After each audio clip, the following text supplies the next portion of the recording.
নমস্কার, আমি রূপকথার মা। রূপকথা যে গল্পগুলো শুনতে ভালোবাসে সেগুলোই রেকর্ড করে আমি রাখছি। সবাই শুনলে আমারও ভালো লাগবে। আজকের গল্পর নাম হলো ঘ্যাঘাসুর। লিখেছেন উপেন্দ্র কিশোর রায়চৌধুরী। প্রথমে ভুল বলে দিলাম, যাই হোক, গল্পটা শুরু করছি। এক যে ছিল রাজা, তার ছিল একটি মেয়ে। মেয়েটি হওয়া অবধি খালি অসুখেই ভুগিতেছে, একটি দিনের জন্যেও ভালো থাকে না। কত বদ্যি, কত ডাক্তার, কত চিকিৎসা, কত ওষুধ। মেয়ে ভালো হইবে দূরে থাকুক, দিন দিনই রোগা হইতেছে। এত ধনজন থাকিয়াও রাজার মনে সুখ নাই। কিসে মেয়েটি ভালো হইবে তাহার কেবল সেই চিন্তা। এমনি করিয়া দিন যায়। এর মধ্যে একদিন এক সাধু রাজার সঙ্গে দেখা করিতে আসিলেন। তিনি রাজার মেয়ের অসুখের কথা শুনিয়া বলিলেন, মহারাজ, তোমার মেয়ে একটি লেবু খাইয়া ভালো হইবে। একটি লেবু? সে কোন লেবুটি? কোথায়, কাহার বাগানে তাহা পাওয়া যাইবে? সাধু তাহার কিছুই না বলিয়া চলিয়া গেলেন।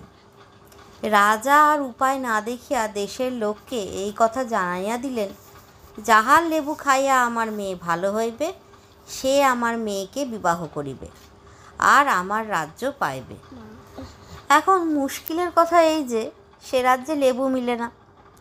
কেবলমাত্র এক চাষির বাড়িতে একটি লেবুর গাছ আছে। চাষি অনেক কষ্ট করিয়া শ্রীহট্ট হইতে সেই গাছটি আনিয়াছিল। সবে সেই বৎসর তাহাতে লেবু হইয়াছে। লেবু তো নয়, যেন রসগোল্লা। এক একটা বড় গত, যেন এক একটা বেল। তেমন লেবু তোমরা দেখেও নাই, খাও নাই। আমি দেখিতে পাই নাই। দেখিতে পাইলে খাইতে চেষ্টা করা যাইত। চাষির 3 ছেলে, যদু, গোষ্ঠ আর মানিক। রাজার হুকুম শুনিয়া চাষি যদুকে এক ঝুড়ি লেবু দিয়া বলিল, শিগগির এগুলি রাজার বাড়ি নিয়ে যা। এর একটা খেয়ে যদি মেয়ের ব্যামো সারে তবে রাজার মেয়েকে বিয়ে করতে পাবি। যদু লেবুর ঝুড়ি মাথায় করিয়া রাজার বাড়ি চলিয়াছে। এমন সময় পথে 1 হাত লম্বা একটি মানুষের সঙ্গে তাহার দেখা হইল। সেই লোকটি তাহাকে জিজ্ঞাসা করিল, তোমার ঝুড়িতে কি ও? যদু বলিল, ব্যাঙ। সেই লোকটি বলিল, আচ্ছা, তাই হোক। রাজার দারোয়ানেরা লেবুর কথা শুনিয়া যারপরনায় আদরের সহিত যদুকে রাজার নিকট লইয়া গেল। রাজা মহাশয় ব্যস্ত হইয়া নিজেই ঝুড়ির ঢাকা খুলিলেন, আর অমনি 4টি ব্যাঙ তাহার পাগড়ির উপর লাফাইয়া উঠিল। সেই ঝুড়িতে যতগুলি লেবু ছিল সব কয়টাই ব্যাঙ হইয়া গিয়াছে। সুতরাং লেবু খাওয়াইয়া রাজার মেয়েকে ভালো করা আর রাজার জামাই হওয়া যদুর ভাগ্যে ঘটিল না। সে বেচারা অনেকগুলি লাথি খাইয়া প্রাণে প্রাণে বাড়ি ফিরিল, তাহাই ঢের বলিতে হবে। এরপর চাষি আর এক ঝুড়ি লেবু দিয়া গোষ্ঠকে পাঠাইল। এবারেও সে 1 হাত লম্বা মানুষটি কোথা হইতে আসিয়া গোষ্ঠর ঝুড়িতে কি আছে জিজ্ঞাসা করিল। গোষ্ঠ বলিল, ঝিঙের বিচি। 1 হাত লম্বা মানুষটি বলিল, আচ্ছা, তাই হোক। রাজবাড়ির দারোয়ানেরা প্রথমে গোষ্ঠকে ঢুকিতে দেয় নাই। তাহারা বলিল, তোরই মতন একটা সেদিন এসে রাজামশায়ের পাগড়ি নোংরা করে দিয়েছে, তুই আবার একটা কি করে বসবি কে জানে। অনেক পীড়াপিড়ির পর গোষ্ঠ ঢুকিয়া রাজার মেয়েকে কিরূপ লেবু খাওয়াইল বুঝিতেই পারো। সাজাটাও তার তেমনই হইল। মানিককে সকলেই একটু বোকা মনে করে, কাজেই তাহাকে আর লেবুর ঝুড়ি দিয়া রাজার বাড়ি পাঠাইতে কেহ বলিল না। কিন্তু সে যাইবার জন্য একেবারে সাজিয়া গুজিয়া প্রস্তুত হইয়া আছে। যতক্ষণ না চাষি তাহাকে যাইতে বলিল ততক্ষণ তাহাকে কিছুতেই ছাড়িল না। শেষটা তাহাকেও 1 ঝুড়ি লেবু দিয়া পাঠাইতে হইল। পথে সেই 1 হাত লম্বা মানুষের সহিত মানিকেরও দেখা হলো। 1 হাত লম্বা মানুষ জিজ্ঞাসা করিল, ঝুড়িতে কি ও? মানিক বলিল, ঝুড়িতে লেবু আছে, তাই খেয়ে রাজার মেয়ের অসুখ সারবে। 1 হাত লম্বা মানুষ বলিল, আচ্ছা, তাই হোক। রাজবাড়িতে ঢুকিতে মানিকের যারপরনাই মুশকিল হইয়াছিল। অনেক মিনতি আর হাত জোড়ের পর দারোয়ানেরা তাহাকে পথ ছাড়িয়া দিয়া বলিল, দেখিস যেন ব্যাঙ কি ঝিঙের বিচি টিচি হয় না, তাহলে কিন্তু তোর প্রাণটা থাকবে না। যাহা হইউক, মানিকের ঝুড়িতে লেবুই পাওয়া গেল। রাজা মহাশয় তো খুবই খুশি। তাড়াতাড়ি বাড়ির ভিতর লেবু পাঠাইয়া দিয়া বলিলেন, কেমন হয় আমাকে খবর দিস। খবরের আশায় রাজামশাই বসিয়া আছেন, এমন সময় মেয়ে নিজেই খবর লইয়া উপস্থিত। সেই লেবু মুখে দিতে না দিতেই তাহার অসুখ একেবারে সারিয়া গিয়াছে। ইহাতে রাজা মহাশয় যার পর নয় আনন্দিত হইলেন, কিন্তু তাহার পরেই ভাবিতে লাগলেন, তাই তো করিয়াছি কি, এখন যে চাষির ছেলের সঙ্গে মেয়ের বিবাহ দিতে হয়। এই ভাবিয়া রাজা মহাশয় স্থির করিলেন যে চাষির ছেলেকে যেমন করিয়াই হউক ফাঁকি দিতে হইবে। মানিকলাল ভাবিতেছে, এরপরই বুঝি মেয়ে বিয়ে দেবে। এমন সময় রাজা মহাশয় তাহাকে বলিলেন, বাপু, কাজটা বেশ ভালোই করিয়াছ, কিন্তু রাজার মেয়ের বিবাহ সহজ কথা নয়। আগে আর একখানা কাজ করিয়া দাও, তারপর দেখা যাইবে কি হয়। জলে যেমন চলে ডাঙায়ও তেমনি চলে, এরূপ একখানা নৌকা আমাকে গড়িয়া না দিতে পারিলে তোমার কোনো আশাই নাই। মানিক যে আজ্ঞা বলিয়া বিদায় লইল। তারপর বাড়ি আসিয়া সকল কথা বলিল। বাড়ির সকলেই মানিককে নেহাত বোকা ঠাউরাইয়া রাখিয়াছিল। সুতরাং তাহারা মনে করিল যে মানিক যখন রাজার মেয়েকে ভালো করিয়া আসিয়াছে, তখন নৌকাখানা ইচ্ছা করিলেই সে তয়ের করিতে পারে। যদু একখানা কুড়াল লইয়া নৌকা গড়িতে চলিল। বনের ভিতর গাছ কাটিয়া সেখানেই কাজ আরম্ভ করিল। ইচ্ছা সেদিনেই নৌকা প্রস্তুত করিয়া ফেলে। পরিশ্রমেরও কসুর নাই। এমন সময় কোথা হইতে সেই 1 হাত লম্বা মানুষ আসিয়া উপস্থিত। কি হে যদুনাথ, কি হচ্ছে? গামলা। আচ্ছা, তাই হোক। তাই হোক বলিয়া 1 হাত লম্বা মানুষ চলিয়া গেল। যদুও নৌকা গড়িতে লাগিল, কিন্তু সে যত পরিশ্রম করে তাহার সমস্তই বৃথা হয়। সেই সব্বনেশে কাঠ খালি গামলার মতো গোল হইয়া ওঠে, নৌকার মতো কিছুতেই হইতে চায় না। শেষটা যদুর রাগ হইয়া গেল, কিন্তু রাগের ভরে 1 কাঠ ফেলিয়া দিয়া ক্রমাগত আরও 2-3টা কাঠ লইয়াও গামলা ছাড়া আর কিছু তৈরি করিতে পারিল না। যাহা হইউক, গামলাগুলি হইল ভারী সরেস। সুতরাং সন্ধ্যার সময় যদুনাথ গোটা 3-4 গামলা ঘাড়ে করিয়া বাড়ি ফিরিল। এমন ভালো গামলাগুলি বনে ফেলিয়া আসিতে কিছুতেই তাহার ইচ্ছা হইল না। তারপর গোষ্ঠ নৌকা করিতে চলিল, আর সেই 1 হাত লম্বা মানুষের অনুগ্রহে সন্ধ্যাবেলা 5খানি অতিশয় উঁচু দরের লাঙল কাঁধে করে বিলিল। অবশ্যই এরপর মানিক নৌকা গড়িতে গেল, আর তাহাকেও সেই 1 হাত লম্বা মানুষ আসিয়া জিজ্ঞেস করিল, কি হচ্ছে? মানিক সাদা সিধা উত্তর দিল, জলে যেমন চলে ডাঙায়ও তেমনি চলে। এমন একখানা নৌকা গড়ে দিতে পারলে রাজামশাই বলেছেন মেয়ে বিয়ে দেবেন। এই কথা শুনিয়া 1 হাত লম্বা মানুষ বলিল, আচ্ছা তাই হোক। মানিক সবে নৌকার কাঠ কাটিতে তাহাতে চড়িয়া বসিয়াছিল। 1 হাত লম্বা মানুষের কথা শেষ হইতে না হইতেই সেই কাঠ ছুটিয়া চলিয়াছে। সে এখন আর কাঠ নাই, অতি চমৎকার একখানা নৌকা। তাহাতে দাঁড়ি নাই, মাঝি নাই, দাঁড় নাই, পাল নাই। যেখানে যাইবার দরকার তাহা নিজেই বুঝিয়া লয়, সেখানে সে নিজেই থামে। রাজা রাজরার উপযুক্ত মখমলের গদি তাকিয়ায় তাহার ভিতরটা সাজানো। বাহিরটা দেখিতে কি সুন্দর তা কি বলিব। যে জিনিসে তাহা সাজাইয়াছে তাহা সেই 1 হাত লম্বা মানুষের দেশে হয়। আমি তাহার নাম জানি না। রাজা মহাশয় সবাই বসিয়া আছেন। এমন সময় মানিকলালের নৌকো সেখানে গিয়া উপস্থিত। সকলে নৌকার রূপগুণ দেখিয়া আশ্চর্য হইয়া গেল, আর কত প্রশংসা করিতে লাগিল। রাজামশাইও খুব আশ্চর্য না হইয়াছিলেন এমন নয়, কিন্তু তাহা চাপিয়া গিয়া মুখে মানিককে বলিলেন, এতেও হচ্ছে না, আর একখানা কাজ করে দিতে হবে। 1 গাছ ঘ্যাঁগাসুরের লেজের পালক হলে আমার মুকুটের শোভা হয়। এই জিনিসটি এনে দিলে নিশ্চয়ই আমার মেয়েকে বিয়ে করতে পারবে। মানিক যে আজ্ঞা বলিয়া ঘ্যাঁগাসুরের পালক আনিতে চলিল। খানিকটা পাখি, খানিকটা জানোয়ার, বিদঘুটে চেহারা, খিটখিটে মেজাজ, ভারী জ্ঞানী, বেজায় ধনী। অসুর ঘ্যাঁঘা মহাশয় 1 মাসের পথ দূরে অজানা নদীর ধারে অচেনা শহরে সোনার পুরীতে বাস করেন। মানুষটিকে দেখিতে পাইলে রসগোল্লাটির মতো টপ করিয়া তাহাকে গিলেন। সেই ঘ্যাঁঘা মহাশয়ের পালক আনিতে মানিক চলিয়াছে।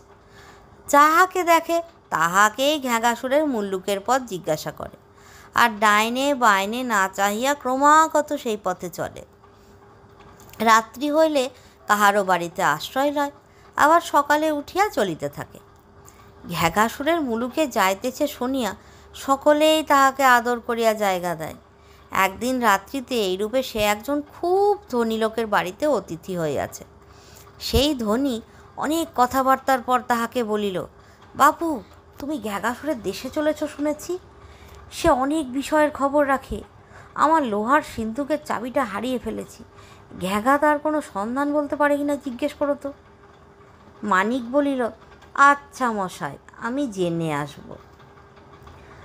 আর একদিন সে আর এক বড় লোকের বাড়িতে অতিথি হইয়াছে। সেই বড় লোকের মেয়ের ভারী অসুখ। তাহার ব্যায়ারামটা যে কি, কোনো ডাক্তার কবিরাজ তার ঠিক করিতে পারে না। মেয়ে দিন দিন খালি রোগা হইয়া যাইতেছে।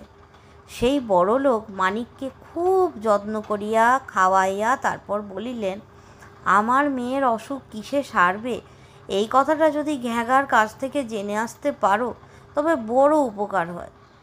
মানিক বলিল, অবশ্যই মশাই, আমি নিশ্চয় জেনে আসব। এইরূপে 1 মাস চলিয়া মানিক অজানা নদীর ধারে আসিয়া ওপারে ঘ্যাগাসুরের সোনার বাড়ি দেখিতে পাইল। অজানা নদীর নৌকা নাই, খেয়া নাই, এক বুড়ো সকলকেই কাঁধে করিয়া পার করে। মানিকও তাহারই কাঁধে চড়িয়া নদী পার হইল। বুড়ো তাহাকে বলিল, বাপু, আমার এই দুঃখ কবে দূর হবে? ঘ্যাগার কাছে জিজ্ঞেস করো তো। আমার খাওয়া নাই, দাওয়া নাই, খালি কাঁধে করে দিন রাত্রির মানুষই পার করছি। ছেলেবেলা থেকে এই করছি, আর এখন বুড়ো হয়ে গেছি। মানিক বলিল, তোমার কিচ্ছু ভয় নেই, আমি নিশ্চয় তোমার কথা জিজ্ঞেস করব। নদী পার হইয়া মানিক ঘ্যাঘার বাড়িতে গেল। ঘ্যাঘা তখন বাড়ি ছিল না, ঘেঁঘি ছিল। ঘেঁঘি তাহাকে দেখিয়া বলিল, পালা বাছা, শিগগির পালা, ঘ্যাঘা তোকে দেখতে পেলেই গিলবে। মানিক বলিল, আমি যে ঘ্যাঘার লেজের এক গাছি পালক চাই, সেটি না নিয়ে কেমন করে যাব? তার সেই যাদের চাবি হারিয়ে গেছে, সেই চাবিটি কোথায় আছে? আর যাদের মেয়ের অসুখ, তার ওষুধ জেনে যেতে বলেছে। আর যে বুড়ো পার করে দিলে সে বাড়ি যাবে কেমন করে? ঘেঁঘি বলিল, প্রাণটি নিয়ে কোথায় পালাবে? না আবার তার পালক চাই, আর তাকে 100 খবর বলে দাও। তুই কে রে বাপ? মানিক বলিল, আমি মানিক। পালক না নিয়ে গেলে রাজা মেয়ে বিয়ে দেবে না। 1 গাছি পালক আমার চাই। হাজার হোক স্ত্রীলোক। মানিককে দেখিয়া ঘেঁঘির দয়া হইল। সে বলিল, আচ্ছা বাপু, তাহলে তুই এই খাটের তলায় লুকিয়ে থাক, তোর ভাগ্যে থাকলে হবে এখন। মানিক ঘ্যাগার খাটের তলায় লুকাইয়া রহিল। সন্ধ্যার পর ঘ্যাগাসুর বাড়ি আসিল। ঘেঁঘি তাড়াতাড়ি পা ধুইবার জল টল দিয়া সোনার থালায় খাবার হাজির করিল। ঘ্যাগার মেজাজটা বড়ই খিটখিটে, সবটাতেই সে দোষ ধরে। বাড়ি আসিয়াই সে জোরে জোরে নিঃশ্বাস টানিতে লাগিল, আর বলিতে লাগিল, মানুষের গন্ধ কোত্থেকে এলো? মানুষের গন্ধ, মানুষ দে, খায়। ঘ্যাঘার কথা শুনিয়া খাটের তলায় মানিকলালের মুখ শুকাইয়া গেল।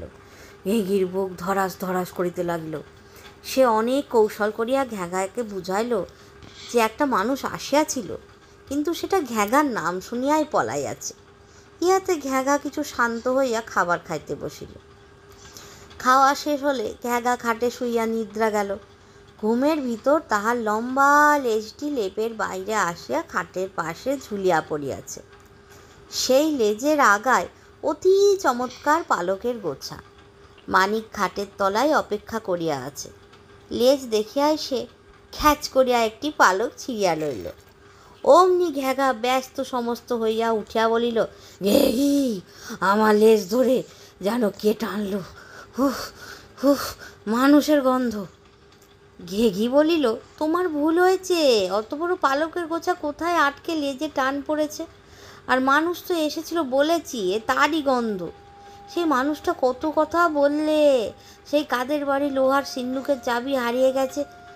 ঘেঘির কথা শেষ করতে না দিয়াই ঘ্যাঘা বলিল, হ্যাঁ হ্যাঁ, সেই লোহার সিন্ধুকের চাবি আমি জানি, সেটাকে তাদের খোকা গদির ফুটোর ভেতর লুকিয়ে দিয়েছে। ঘেঘি বলিল, আর আবার কাদের মেয়ের কি অসুখ? অমনি ঘ্যাঘা বলিল, কোনা ব্যাঙে ওর চুল নিয়ে গেছে, ঘরের কোণেই তার গর্ত, ওইখান থেকে খুঁড়ে সেই চুল আনলেই মেয়ের ব্যামো সারবে। আবার ঘেঘি বলিল, যে লোকটা মানুষ ঘাড়ে করে নদী পার করে? ঘ্যাঘা বলিল, সেটা একটা মস্ত গাধা, একজনকে কেন নদীর মাঝখানে নামিয়ে দেয় না, তাহলেই তো সে বাড়ি যেতে পারে। যাকে নামিয়ে দেবে সেই মানুষ পার করতে থাকবে। মানিকের সকল কাজই আদায় হলো। এখন রাত পোহাইলে ঘ্যাঘা বাহিরে চলিয়া যায়, আর সেও বাড়িতে আসিতে পারে। রাত ভোর হইলে ঘ্যাঘা জলখাবার খাইয়া বেড়াইতে বাহির হইল। ঘেঘিও মানিককে পেট ভরিয়া খাওয়াইয়া বিদায় করিল। এরপর প্রথমেই সেই বুড়োর সাথে দেখা। বুড়ো জিজ্ঞাসা করিল, আমার কথা কিছু হলো? মানিক বলিল, সে হবে এখন, আগে পার করো, আমার বড্ড তাড়াতাড়ি। বুড়ো মানিককে কাঁধে করিয়া পাড়ে লইয়া গেলে পর ডাঙায় উঠিয়া মানিক বলিল, এরপর একজনকে মাঝখানে নামিয়ে দিও, তাহলেই তোমার ছুটি। এই কথা শুনিয়া বুড়ো মানিককে অনেক ধন্যবাদ দিয়া বলিল, ভাই, তুমি আমার এমন উপকারটা করলে, আমার ইচ্ছা হচ্ছে তোমাকে আরও দুবার কাঁধে পার করি। মানিক বলিল, তুমি দয়া করে যা করেছো তাই ঢের, আর আমার বুড়ো মানুষের কাঁধে চড়ে কাজ নেই, আমি এখন দেশে চললাম। 4 দিন চলিয়া মানিক, যাহাদের মেয়ের অসুখ ছিল, তাহাদের বাড়িতে আবার অতিথি হইল। বাড়ির কর্তা অত্যন্ত আগ্রহের সহিত জিজ্ঞাসা করিলেন, ঘ্যাঘা কিছু বলেছে? মানিক বলিল, হ্যাঁ। এই বলিয়া সে ঘরের কোণ হইতে ব্যাঙের গর্ত খুঁড়িয়া সেই চুল বাহির করিল, আর অমনি সেই মেয়ে 2 বৎসর যাবৎ মরার মতো পড়িয়াছিল, সে উঠিয়া হাসিয়া বেড়াইতে লাগিল। ইহাতে বাড়ির সকলে যে কত খুশি হইল তাহা কি বলিব। মানিককে তাহারা এত টাকা দিল যে 10টা উটে তাহা বইতে পারে না। যাহাদের চাবি হারাইয়া গিয়াছিল, তাহারাও চাবি পাইয়া মানিককে ঢের টাকা করি দিল। এই সমস্ত টাকা করি লইয়া সে দেশে ফিরিয়া রাজা মহাশয়কে ঘ্যাঘাসুরের পালক বুঝাইয়া দিল। দেশের সকল লোক ইহাতে মানিকের যারপন্যায় প্রশংসা করিল। তাহারা সকলেই বলিল যে, মানিককে এত ক্লেশ দেওয়া রাজার ভারী অন্যায় হয়েছে, তাহার সঙ্গে মেয়ের বিবাহ দিতে আর দেরি করা উচিত নয়। রাজা মহাশয় আর কি করেন, শেষটা অনেক কষ্টে রাজি হইল। তারপর খুব জাঁকজমকের সহিত রাজকন্যা ও মানিকের বিবাহ হইল। মানিক এত টাকা কড়ি লইয়া আসিয়াছে যে, তাহাতেই তাহার পরম সুখে দিন কাটিতে লাগিল। কিন্তু রাজা মহাশয়ের ইহাতে ভারী হিংসা হইল। তিনি মনে করিলেন, ঘ্যাঘাসুরের দেশে গেলে যদি এত টাকা নিয়ে আসা যায়, তবে আমি সেখানেই যাব। এই ভাবিয়া রাজা মহাশয় ঘ্যাঘার মুল্লুকে যাত্রা করিলেন, কিন্তু সেখানে পৌঁছাইতে পারেন না, কারণ অজানা নদী পার হইবার সময় সেই বুড়া তাহাকে মাঝখানে নামাইয়া দিল। রাজামশাই প্রথমে আশ্চর্য হইলেন, তারপর চটিয়া লাল হইলেন, তারপর বুড়োকে গালি দিতে লাগিলেন, তারপর হাত জোর করে মিনতি করিতে লাগিলেন, কিন্তু বুড়ো তাহার কথায় কান দিবার অবসরই পায় নাই। ততক্ষণে সে ডাঙায় উঠিয়া ঊর্ধ্বশ্বাসে বাড়ি পানে ছুটিয়াছে। তাড়াতাড়ি রাজামশাইকে ছুটি পাইবার কৌশলটি বলিয়া দিবার কথা তাহার মনে নাই। সুতরাং রাজামশাই আজও সেই স্থানেই মানুষ পার করিতেছেন। পাঠক পাঠিকার মধ্যে কেউ যদি কখনো ঘ্যাঘাসুরের মুল্লুকে যান, তাহা হইলে দয়া করিয়া বেচারাকে এই কথাটা বলিয়া দেবেন, কিন্তু পুনরায় নদীর এপারে ফিরিয়া না আসিয়া কথা বলিবেন না, কারণ তাহা হইলে কিঞ্চিৎ অসুবিধা হইতে পারে।